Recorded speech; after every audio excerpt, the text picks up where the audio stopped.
Hello everyone, welcome back. Here we are again with another audio file. I believe there are still some research files to upload. I mentioned something recently in the discussion section of the channel where I've decided to put little bits and pieces that come to me and don't sort of seem to form a complete file. But I think it's the posting about Bugsy Siegel and the old mafia boys from Chicago and elsewhere, and the boys that ended up sort of founding Vegas and getting their show on the road out there in the desert, and giving the law a good run for their money. And the reason that I've mentioned him is because I've noticed that when we're looking at data, there are certain themes that keep repeating, and somewhere in there is a data source. You may know people who laugh at those of us who see patterns. Well, they're being a bit silly. They don't understand how things are structured, how reality is structured, and they may not be aware of how algorithms pull information to pattern-based algorithms. Machine learning's all pattern-based as well. So anyway, I digress. I noticed there was some common themes that kept cropping up for me at one point, and I decided to try and source these common themes to one data pool, and I managed to trace it all the way back to Bugsy Siegel. Now, they were men of the criminal underworld. They were the original mafiosa to emerge in the United States, and they consisted of Jewish and Italian boys. I'm pretty sure most of them were poor. They originally, and they also were subjected to prohibition, which was a period of time in the United States where alcohol was banned. So not only were they, slave driving, and people had to work very hard for very meagre pay, but at the end of the day, the government also decided to take away their alcohol from them, so they couldn't even come home at night and have a drink to relax or have a nice time on the weekend.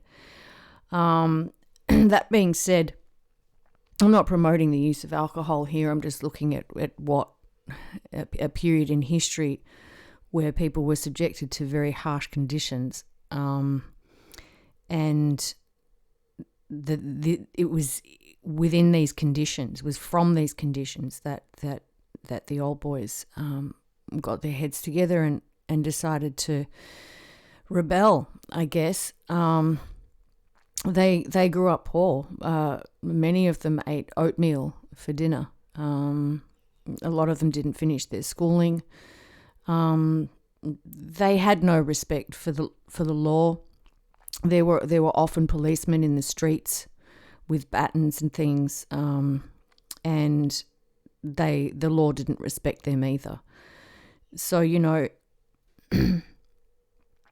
what happens when we have tyrannical rulers and things aren't fair is that there's a criminal element that springs up from that, and they really do represent the neglect and incompetence of the ruling class. As we all know, any good leader should be inspiring positive progress in their people, and there are certain things that need to happen for that to occur.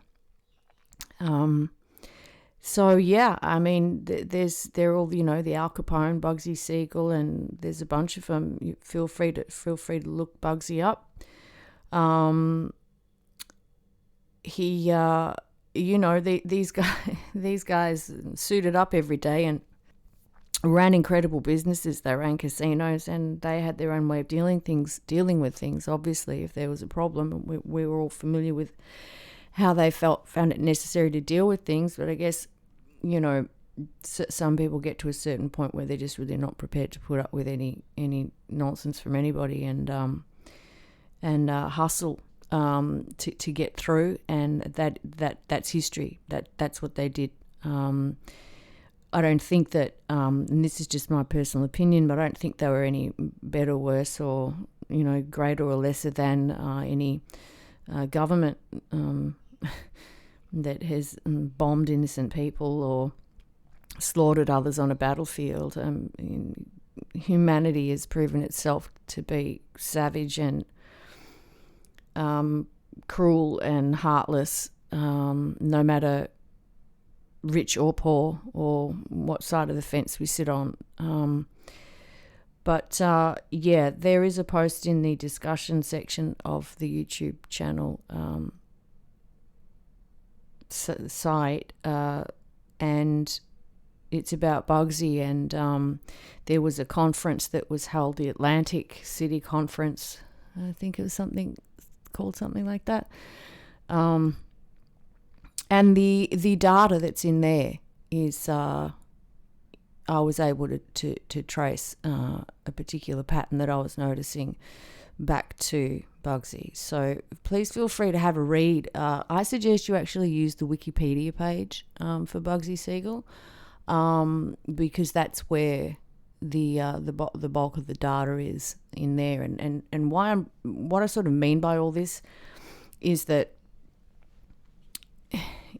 when we have systems like Wikipedia that are, plugged into everything, all social media, Google, it's everywhere. They also are sort of drawn upon by Facebook when Facebook automatically generates pages for people and places.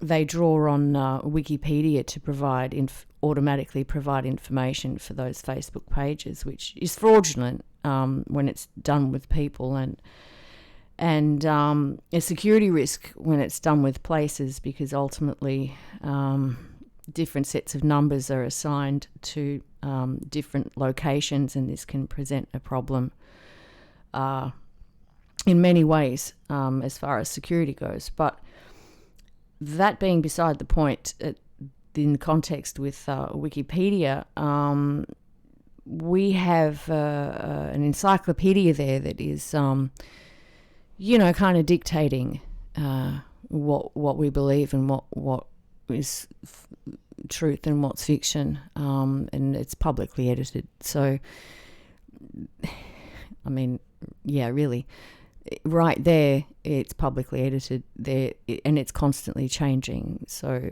I think any of us would be foolish at this point to limit our knowledge base on what is on Wikipedia. It's, look, in my opinion, it's okay to sort of get the basics of something, to sort of get a quick snapshot of who was what, where, when, how, and why.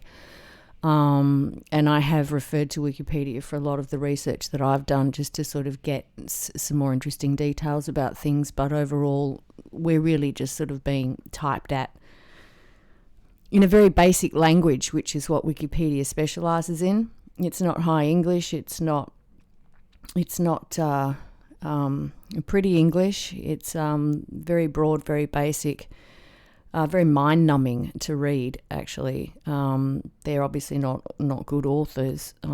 Neither am I, to be honest. But I don't edit Wikipedia, so one would have hoped that an encyclopedia would be presented with a little bit more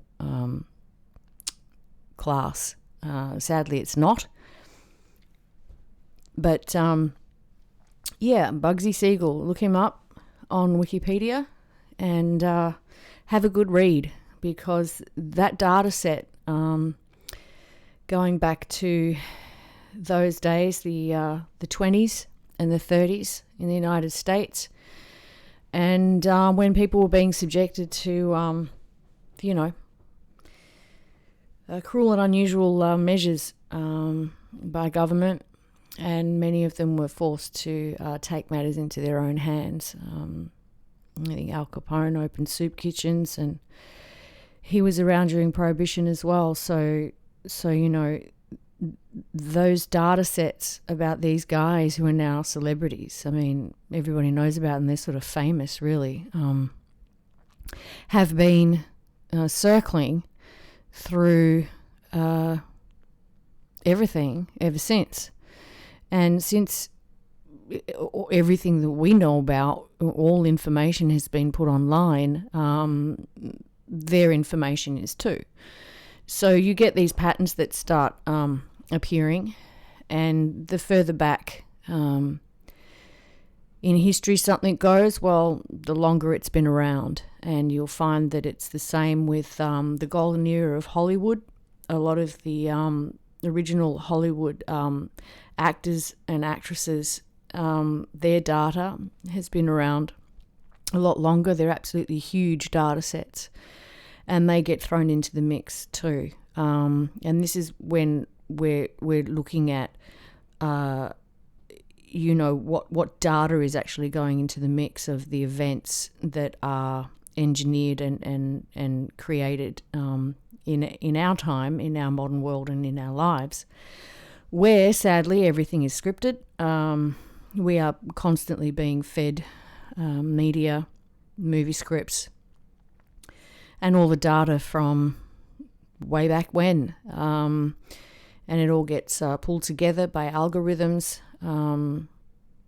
It's all numerically coded, alphanumerically coded and listed, and it forms its own array.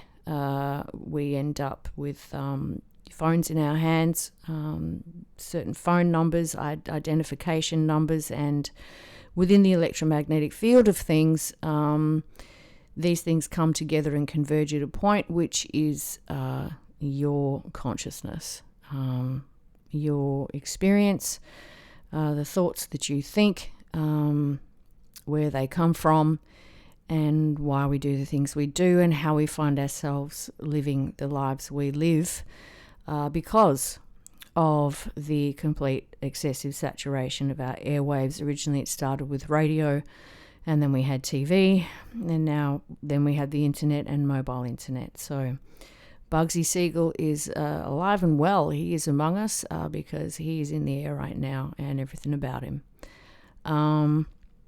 So yeah, keep that one in mind, and please do check it out. Now, while we're on the topic of knowledge, that's pretty much what all of this is. Everything that I just mentioned: television, radio, the internet, mobile internet, social media, Wikipedia, YouTube, all the social, everything. It's all knowledge. Our education, when we go to school, is knowledge. We are being fed knowledge. We are being fed things to know about, to get to know, to understand, to communicate. For those of us who go into specialised fields, there's certain courses that have to be done. There's certain degrees that have to be gained. There are certain studies that have to be undertaken to increase our knowledge in a particular field, so that we can embark on a career in that, or we can become an expert at it, or we can fail miserably either way. Nonetheless, what we are basically doing most of our lives is accumulating knowledge at the same time as accumulating stuff, which is a very interesting parallel. And I say that because knowledge is a bit like stuff. Knowledge is a bit like material possessions. It can be handy. It comes in handy, and it can even make you comfortable. It can be incredibly convenient, and it can be what we need to survive and thrive. We all need a little bit of knowledge so that we can mobilize in this world and take care of business. But we don't get to take any of that with us when we're on our way out. Same as we don't get to take money with us or material possessions. We don't get to take the knowledge with us either. At that point, it sort of becomes a bit more about what did we do with it? How did we stay good on the inside with the knowledge that we accumulated? How did we put it to good use in our communities or the world, in our own families, the way we raised our children, the way we treated other people? Did we wield knowledge as a weapon, or as a healing balm, or as an education to help people who need it? And then we're out, and we don't get to take any of it with us. The only thing that it is has been alleged that we take with us is that aspect of our essence that we maintained, our true essence, and wherever we go from here, well, that's still anybody's guess. People have had their experiences and they've come back with different stories, so can't really be verified. But nonetheless, knowledge, that's where we're at. When we come online, this is the tree of knowledge. The tree of knowledge. We're engaging with information constantly. We're learning, we're listening to what other people are learning. We're laughing. Sometimes we're just simply being entertained. It's still knowledge.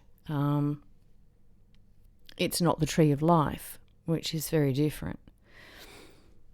Now, here's where it gets tricky, because even for those of you who aren't religious, you would be aware of the Genesis story, Adam and Eve in the Garden of Eden, and they're warned, don't eat that fruit.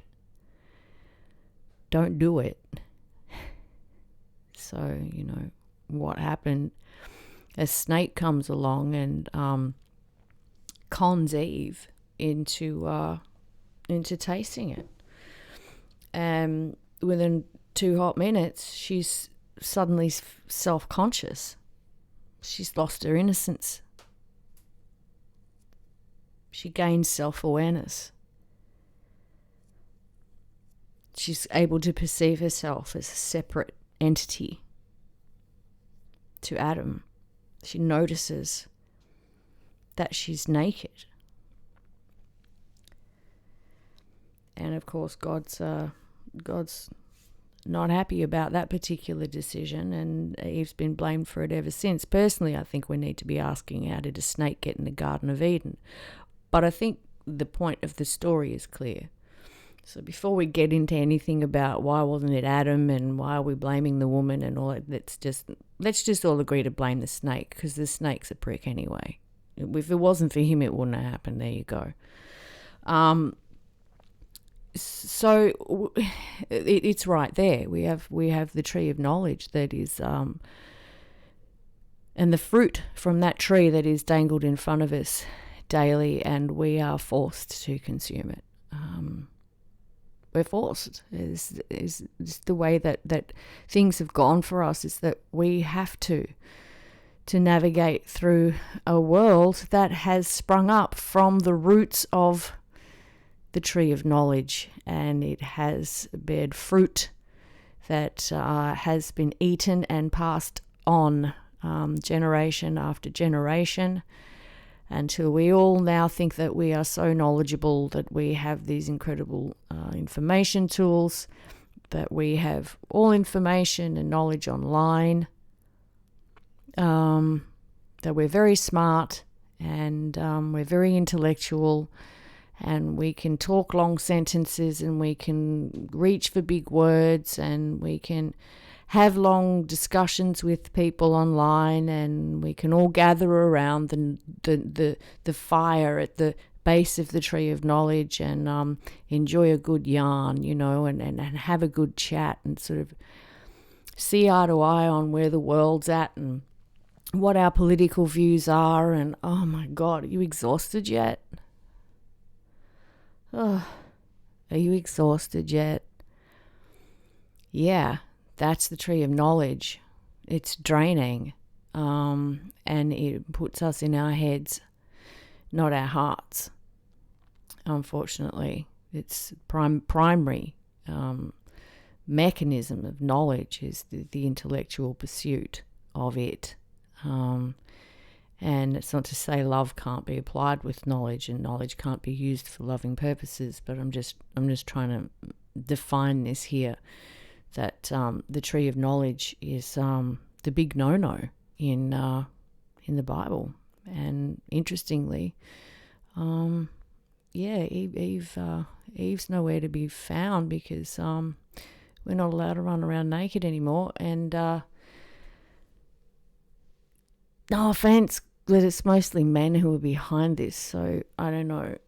That's we can get into that another time. I'm certainly not suggesting anything. I love men. I love men. I love men. I love beautiful men. I love beautiful men, not horrible men. And I certainly don't like snakes in the Garden of Eden. It was probably a guy, by the way. Just thought I'd throw that in there. The reason that I'm bringing this up is because the information that I have shared with you in the files, the knowledge that I have imparted in the files, is not something you want to know. It's not something you want to know. And,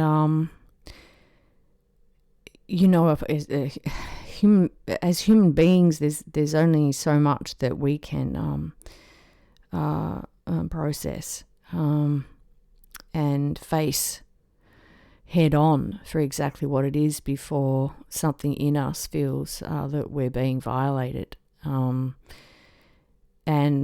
unfortunately, my research is one of those things. So before I go any further with the podcasts to do with what is the simulation, and start looking a little more closely at the coding behind it and how this sort of came to be, I want to give you guys the opportunity to stop listening.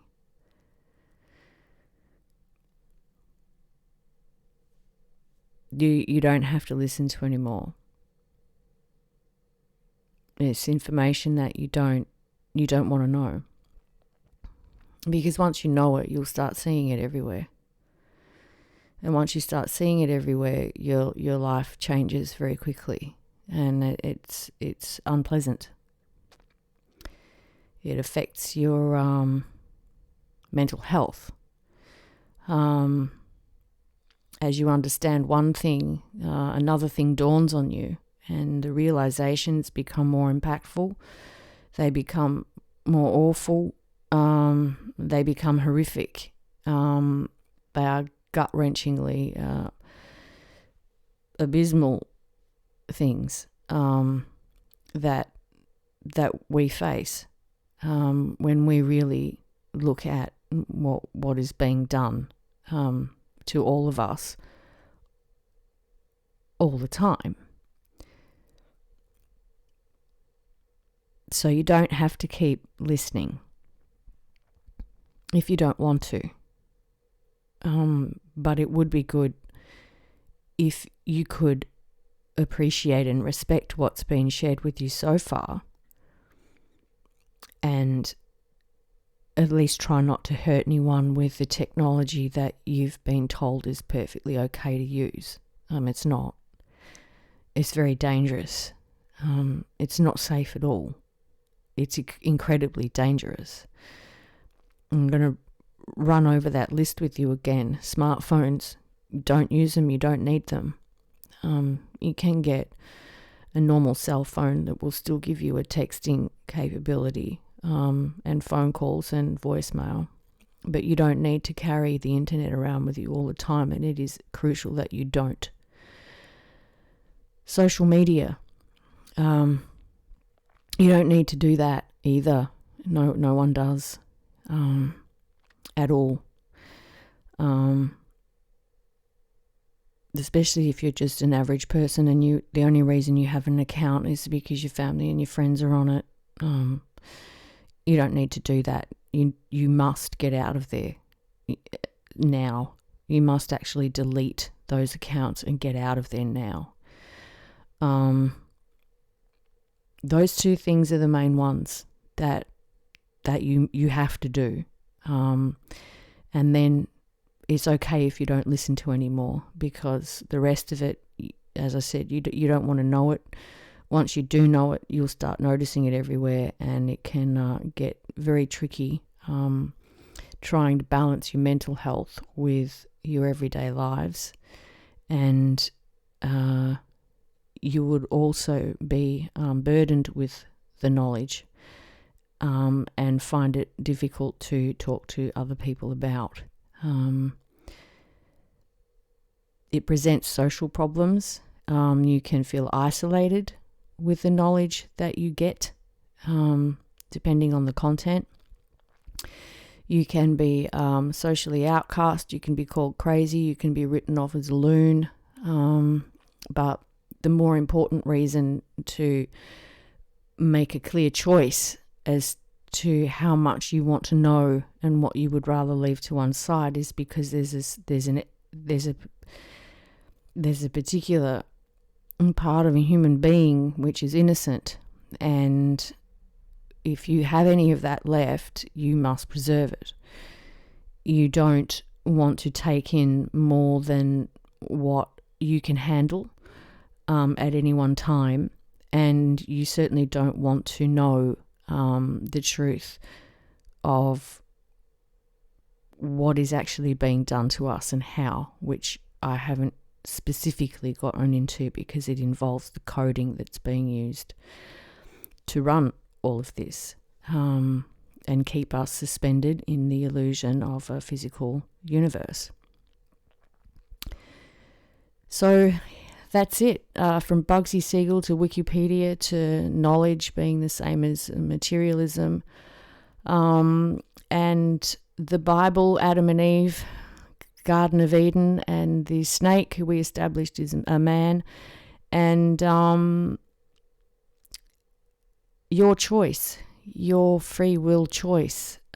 Choose to be very wise in the information that you take in. I'm giving you the choice to stop listening to my podcasts. If you have tuned into any of them at this point, I'm giving you the choice to stop listening to the next podcast in this series, What is a Simulation series, because I feel that is a responsible thing for me to do. I don't think that we have been served well by an information device such as the internet that has projectile vomited absolutely awful, horrible things at the world without any regard for anybody's well-being whatsoever. Wow. You know, even when we just look at it like that, it really is. It's diabolically shocking and appalling what's been done just in that context alone. The simple thing like the internet having projectile vomited some of the most disgusting things at human beings, innocent human beings, causing psychological disturbances and emotional disturbances in people and children. So for me, as far as the What is the Simulation series goes, we've talked about it. I think I've given you a pretty good idea to this point. I've said it as simply as I can, but I'm not going to get into the coding that's behind it and what's actually being done to your physical body right now by this technology, without giving you the choice of whether or not you want to continue listening.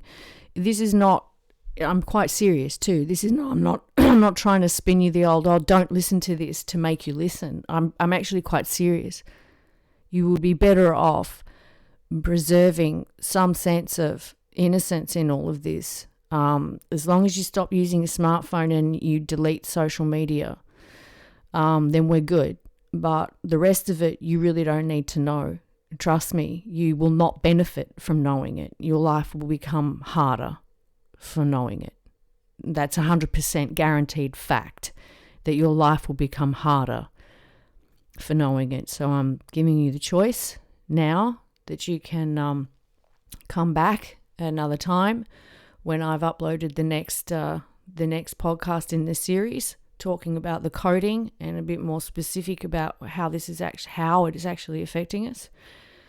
And you can listen, knowing full well that you will not benefit from knowing. You will not actually benefit from knowing what's being done. Only if you are a lawyer or tough as nails or an activist or of a certain profession and build and makeup that you feel that you can handle content like that because you want to know, because you want to get out there on the front lines and do something about it, be my guest. If you want to suit up and be Superman and hear what it is that I have to say, what it is that I've proven through the research and through the science, be my guest. Run with the ball. Take it to wherever it needs to go. But I would still advise you not to think about it too much when you do that, because sitting with it and really acknowledging it and facing it and understanding it changes who you are. It changes the way you think. It changes the way you feel. It changes the way you see others. It changes your ability to feel genuine joy for any longer than the 5 seconds it takes to remember what's being done to you. As you're sitting there laughing and feeling joyous, what's being done to you by the technology that we are using and the technology that has been put all around us in our cities and on our roofs. That's it. Have a think about it. And I'll be back soon with another update. In the meantime, please stay safe. Don't carry the internet around with you all the time. Just get a normal cell phone that you can call your friends and text them and check your voicemail. And when you get home, if you want to get online, then do that. But you really don't need to be carrying that thing around with you all the time. Delete social media. You don't want to know what is being done to you right now by those networks. You really don't. I've thrown 100 other reasons that everybody knows about for why they should get out of social media, and they all should be good enough. I shouldn't actually have to tell you what's being done to you physically, mentally, and emotionally by those apps for you to stop using them.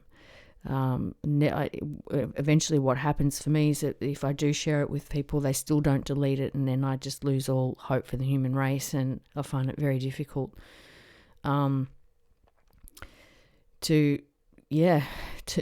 know what to do if even in the face of the worst possible scenario, people still won't give it up. It's very depressing. So anyway, that's enough from me. Rant over. Please stay safe, and just those two things, those two rules, and we're good. If you want to keep listening, I'll see you back here soon.